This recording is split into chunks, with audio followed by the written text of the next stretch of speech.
Mr. President, at the outset, I thank you for convening this quarterly open debate.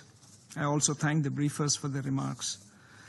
The world has been witnessing human suffering and destruction of a large scale in the ongoing conflict for a period of more than 12 months. Tens of thousands have lost their lives and many more have been injured. Civilian infrastructure, including schools and hospitals, have been damaged.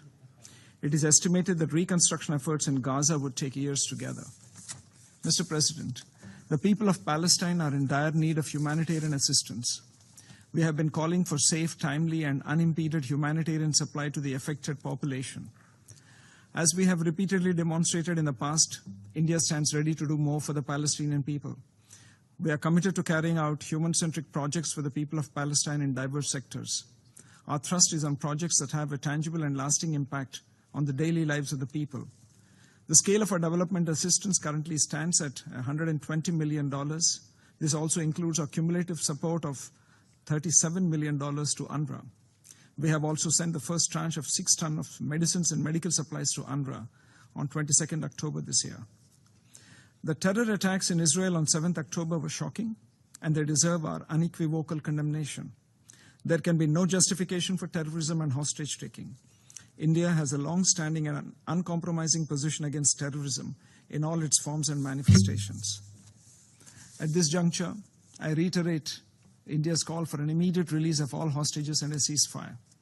Civilians have been the biggest casualties of this conflict. Their plight needs to change. There should be a halt to violence without any delay. We also call for adherence to international law, including international humanitarian law. Mr. President, India's support to the people of Palestine and their cause has been consistent and unwavering.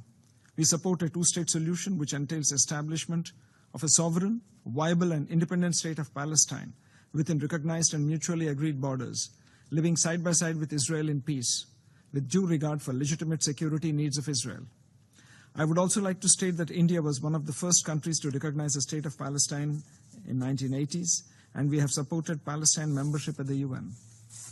India has always emphasized an early and peaceful resolution of the conflict through dialogue and diplomacy. Mr. President, the path to peace is through the gates of dialogue and negotiations. And while we implore all parties concerned to work towards peace, we also urge all members of the international community in this endeavor. Mr. President, India underlines its abiding faith in its vision of a peaceful and stable Middle East. In India, the international community has a reliable partner that is willing to continue its engagement with all concerned stakeholders towards forging long-term peace and stability in the region. I thank you.